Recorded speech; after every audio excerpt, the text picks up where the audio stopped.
I walked into the office at 6:12 a.m., just like every other Tuesday. The building was quiet the way I liked it. I could work without interruptions during this early hour. But when I reached my desk, my heart stopped. Liam sat in my chair with his feet on my desk. His girlfriend, Talia, was spinning in my swivel chair, taking selfies. She was laughing, tagging our office location as her new kingdom. My hands started shaking. "What's going on?" I asked, trying to keep my voice steady. Liam looked up with a cold smile. "You're done here, Nora. Dad said I could promote people I actually like." His words hit me like ice water. I stood frozen in the doorway. This couldn't be real. I've worked here for 6 years. I built half the systems this company used. My mind raced, trying to understand what was happening. Talia giggled and walked over to my desk. She picked up my favorite coffee mug, the blue one with "World's Best Coder" that my team gave me last Christmas. Without even looking at me, she tossed it into the trash can. The sound of ceramic shattering against the bottom made my stomach turn. Liam gestured to my computer screen. "Sit down," he ordered. "I need to make some changes." My legs felt weak, but I sat in the spare chair beside my own desk. Liam opened my job description file. Right in front of me, he started deleting responsibilities I'd spent years building. Each line that disappeared felt like a piece of me being erased. Talia stood behind him, reading over his shoulder. "Ah, you really typed all this?" she said to me in a baby voice. "That's so cute." My face burned with humiliation. I wanted to scream, to fight back, but the words wouldn't come. I just sat there watching Liam destroy my work.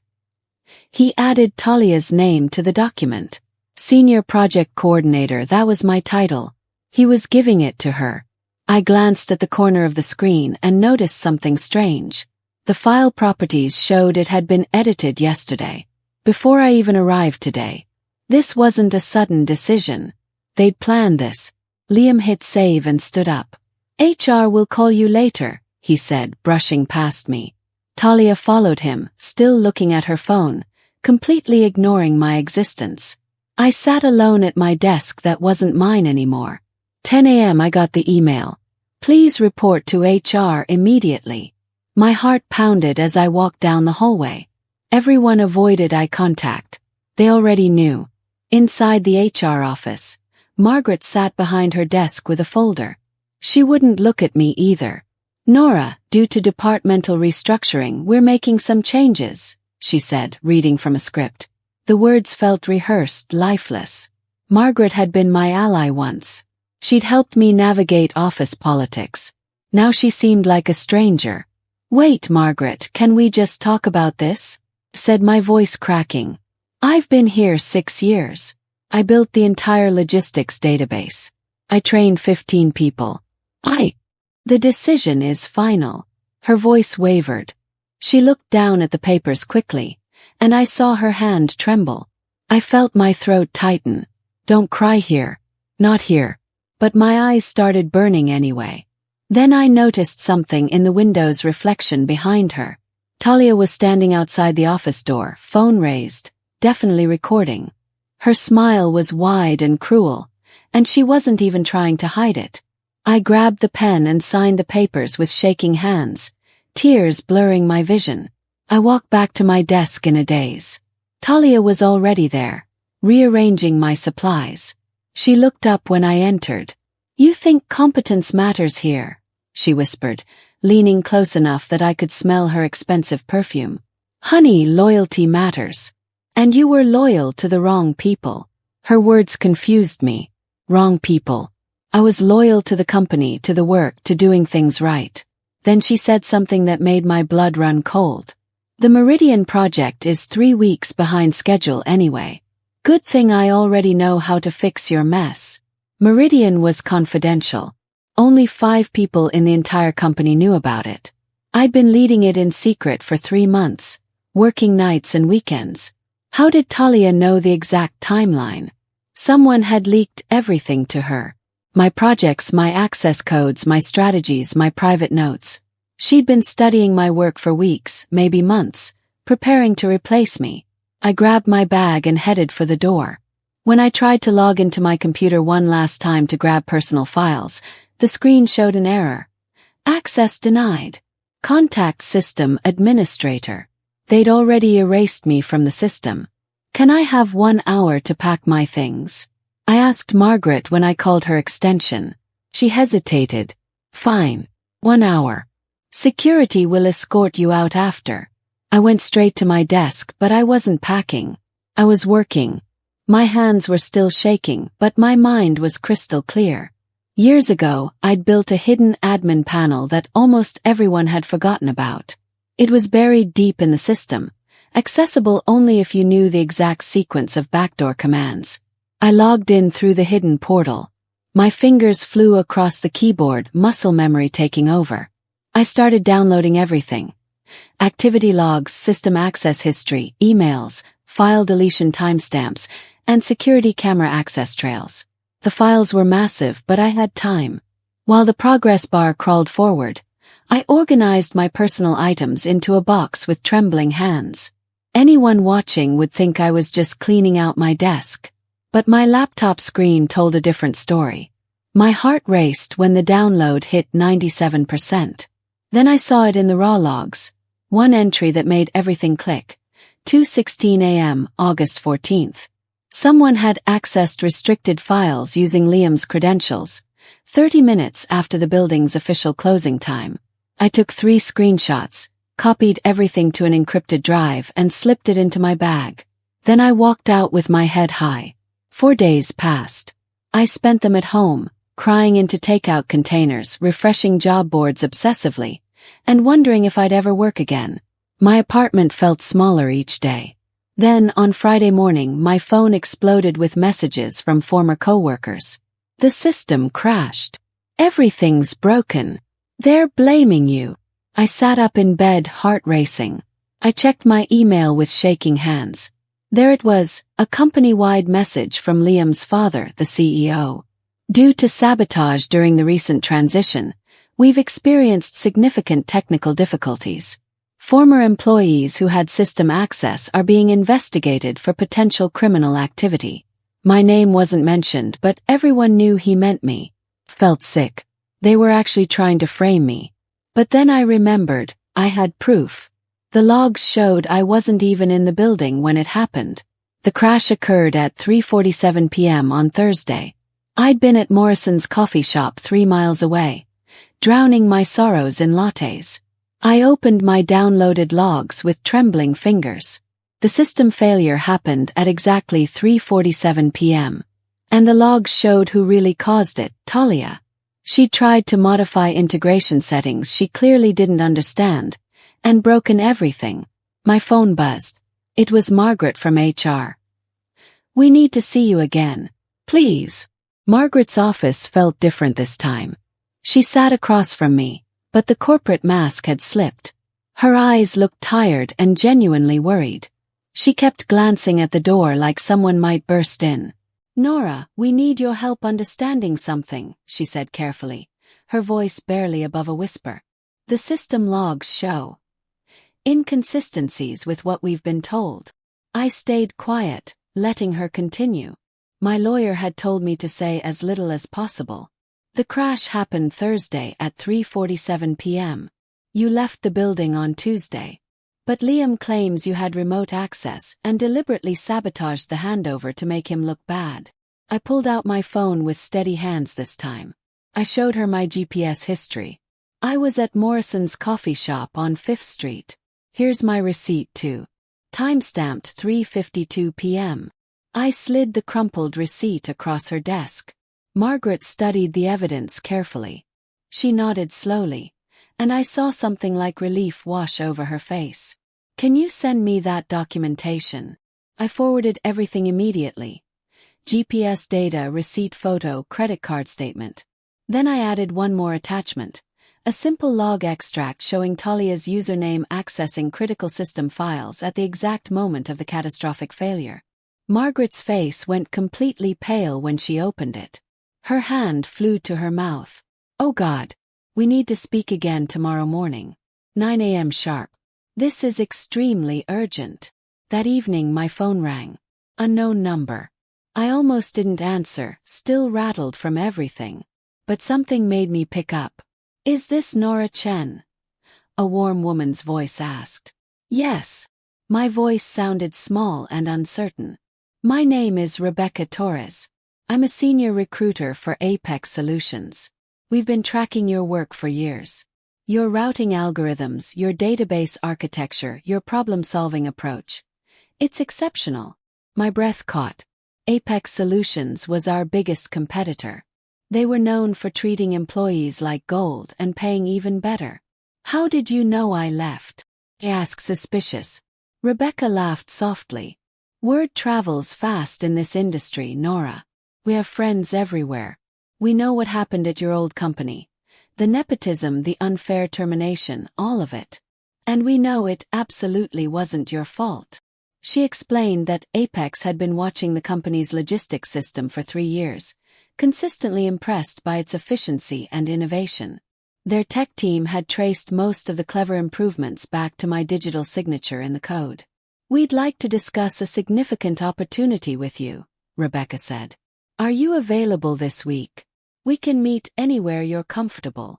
I looked at my empty apartment, at the cardboard box of desk items still unpacked in the corner, at my laptop showing job rejection emails.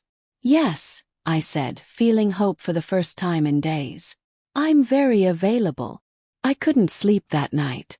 Every time I closed my eyes, I saw Talia's smirking face or heard Liam's dismissive voice.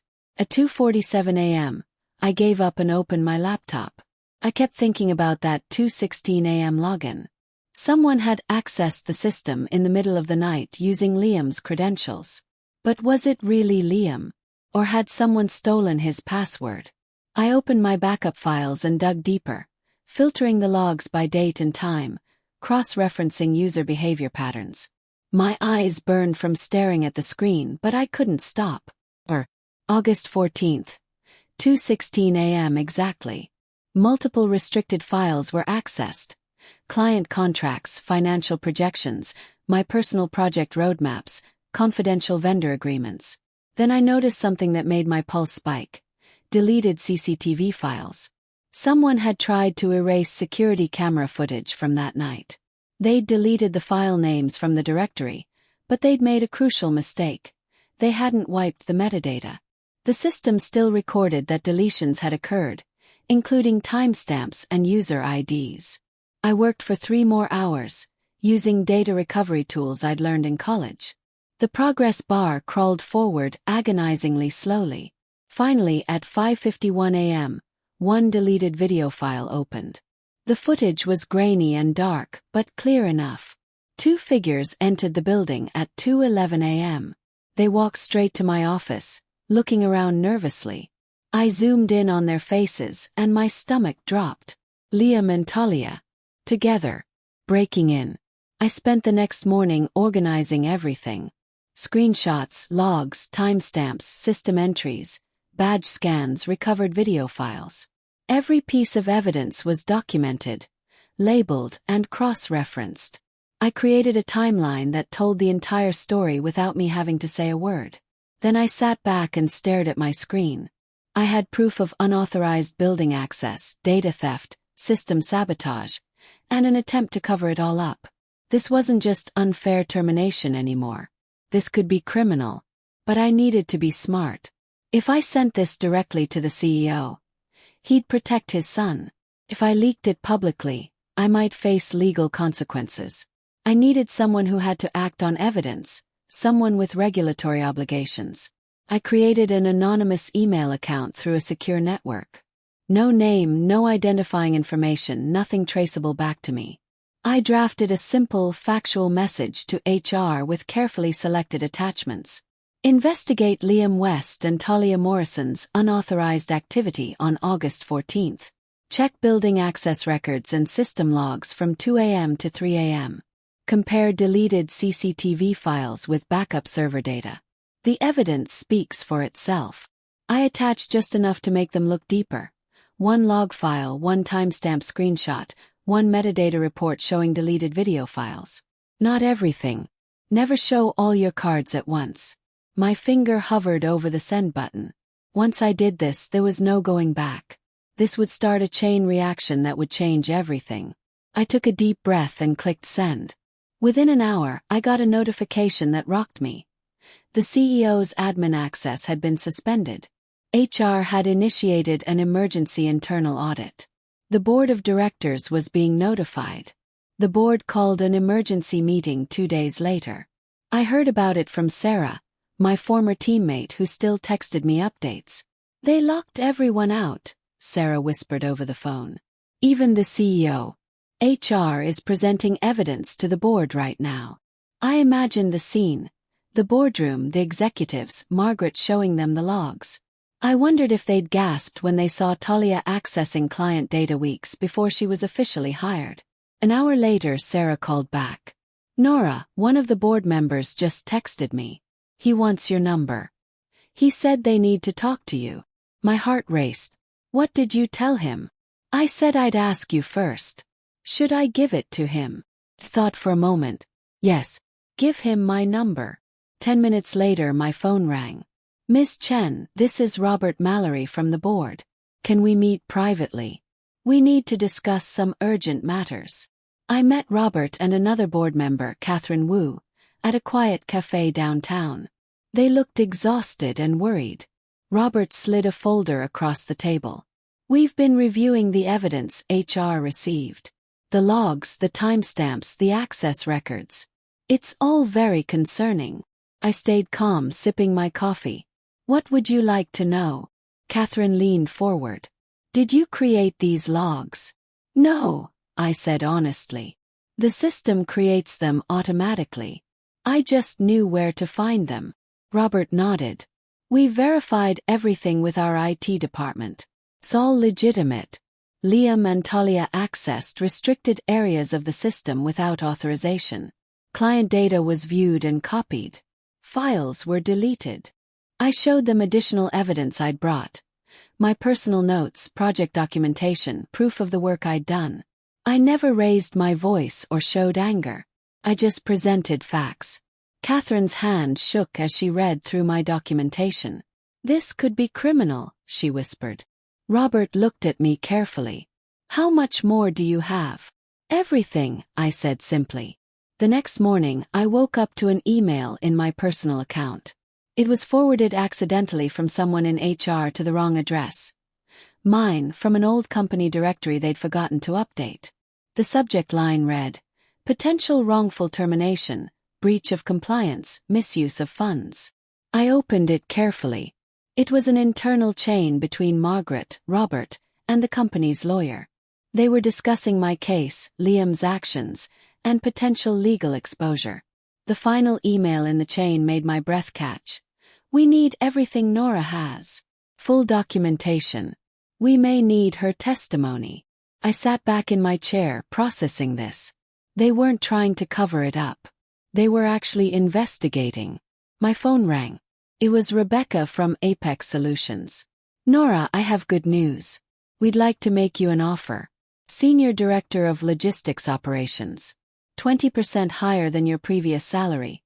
Full benefits, stock options, and complete authority over system development. I almost dropped my phone. The formal offer letter arrived that afternoon. The salary was impressive, but what caught my attention was the role description. They wanted me to build a new logistics system from scratch. One that would directly compete with my old company. We know you created most of their infrastructure, Rebecca explained during our call. We want you to do the same for us, but better. You'll have a full team, unlimited resources, and complete creative control. I thought about Liam sitting in my chair, about Talia throwing away my mug, about the humiliation of being walked out. I accept, I said. Rebecca laughed with relief. Excellent. We need you to start as soon as possible. 2 weeks. I can start Monday, I replied. After hanging up, I looked at my laptop. My old company's system was built on frameworks only I fully understood. They'd realize that soon enough. And when they did, they'd have no one to fix it.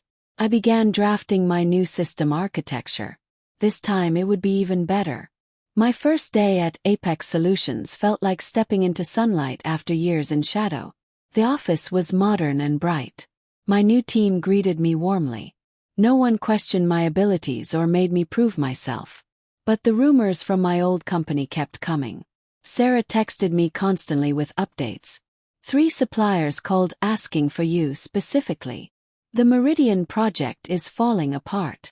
Liam is losing his mind. He's yelling at everyone. Then one message made me stop. Someone told me Liam asked where you went. He looked scared, Nora. The system I'd built was collapsing without me. And they were finally realizing what they'd lost. Clients were jumping ship, deadlines were missed. And no one could fix the problems because no one understood the architecture like I did. One supplier even called Apex directly, asking if I worked there. When Rebecca told me, she was grinning. They want to move their contract to us, she said. Because of you. 2 weeks into my new job, my phone rang with a number I recognized. The CEO of my old company. Liam's father. I almost didn't answer. But curiosity won.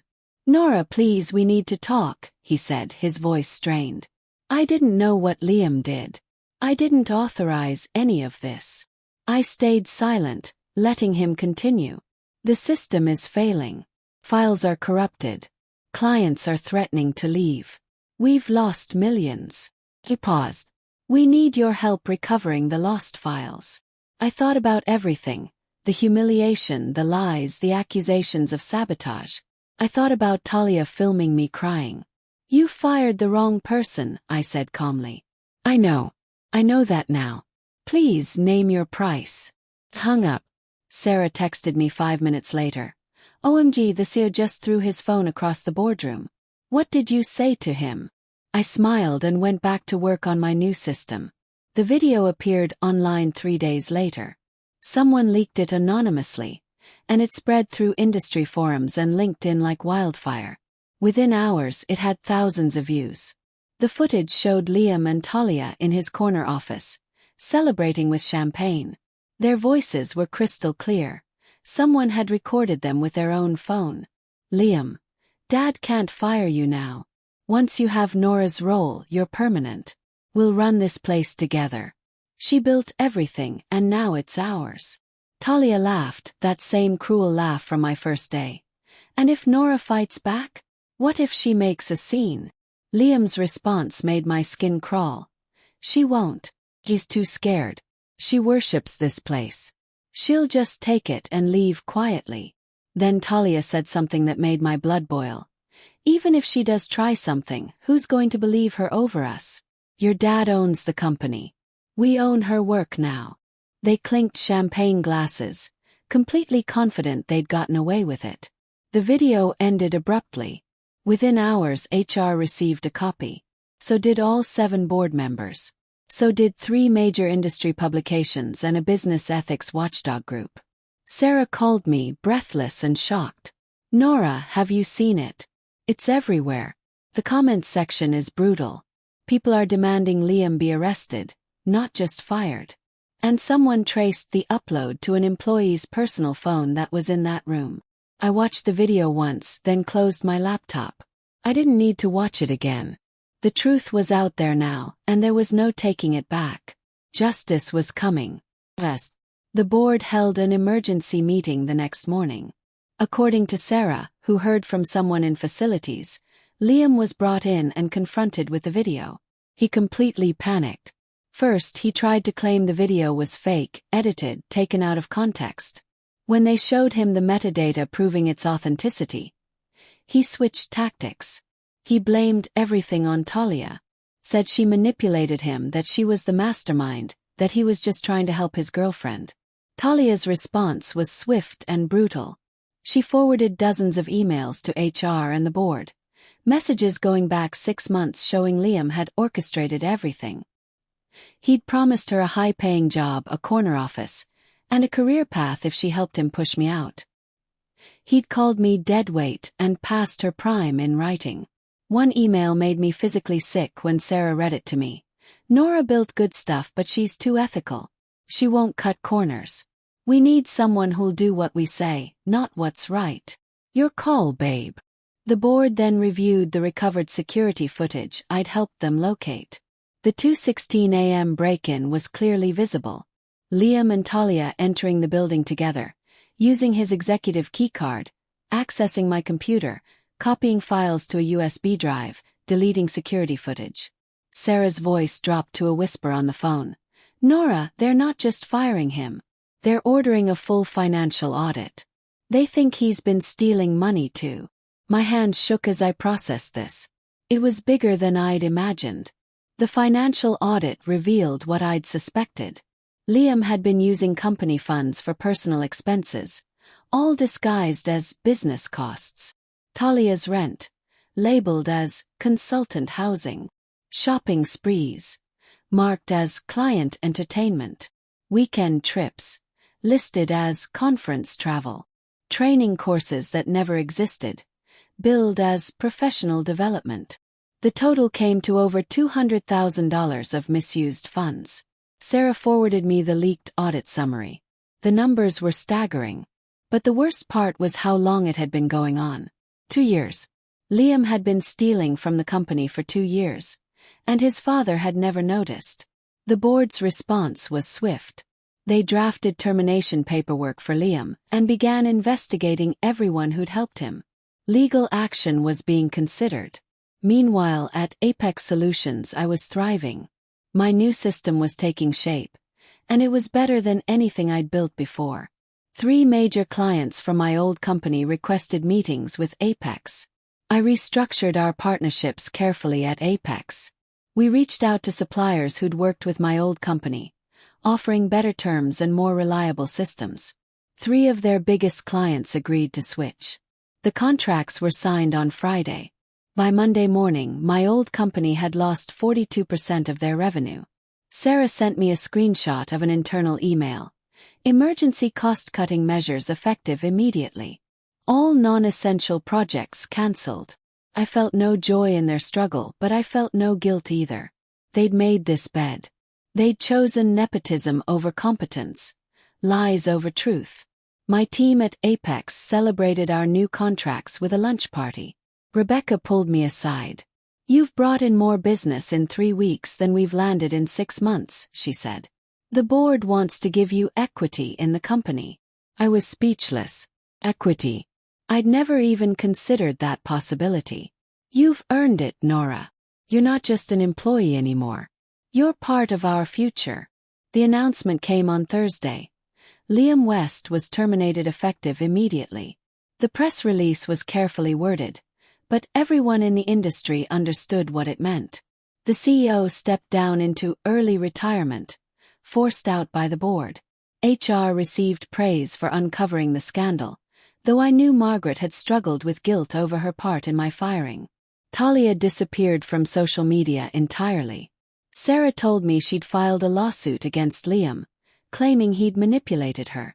I didn't know if that was true or just another manipulation. At the old company, employees whispered my name like a legend. Nora predicted this. Nora knew all along. Nora was the smart one. The vindication felt hollow. I hadn't done this for revenge. I'd simply protected myself and documented the truth. But the industry noticed. Job offers flooded my email. Invitations to speak at conferences. Requests for interviews. I declined most of them. I wasn't interested in fame. I just wanted to build great systems and work with people who valued integrity. My old company's stock dropped 15% in 2 weeks.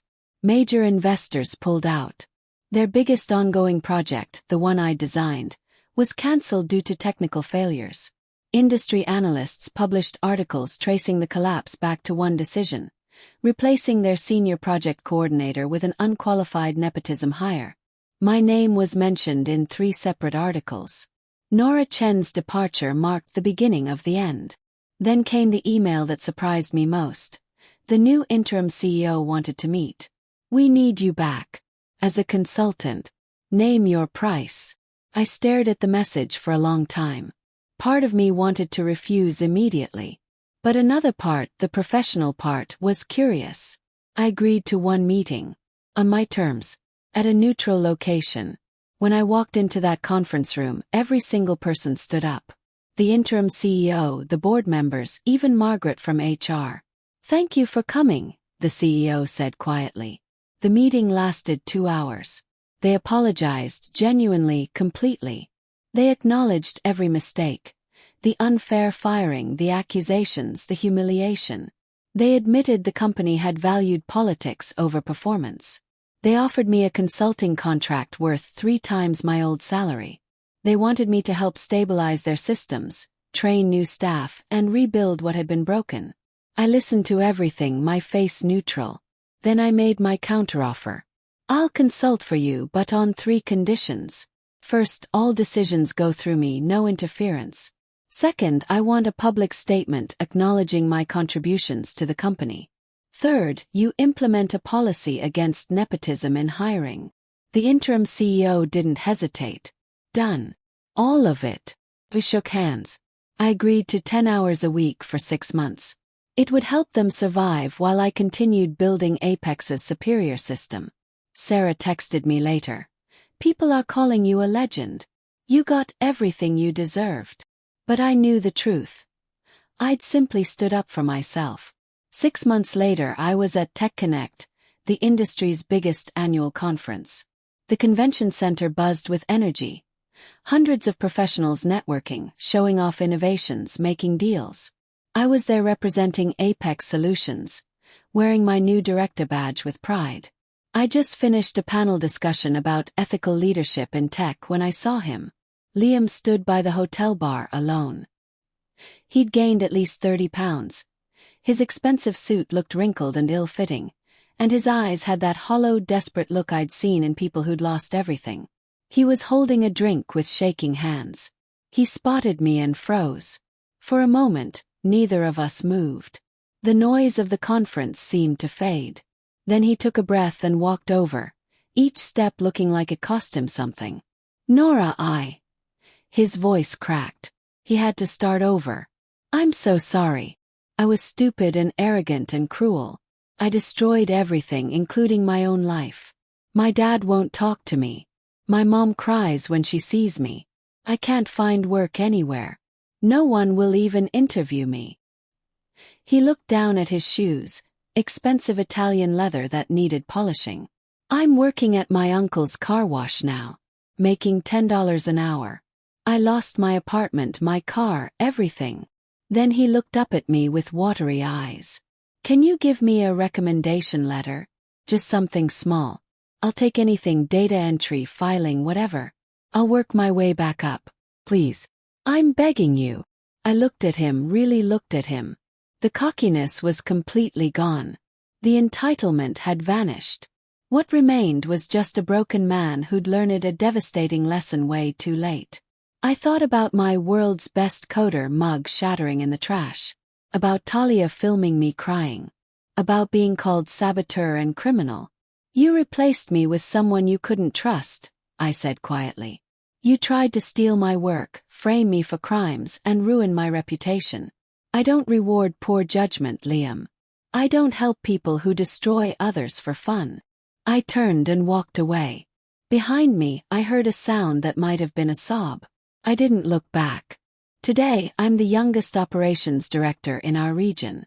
Apex Solutions dominates the market, and our systems are considered the gold standard. The company I once worked for survived, barely, but they never recovered their former position. They're a cautionary tale now. What happens when you value politics over people?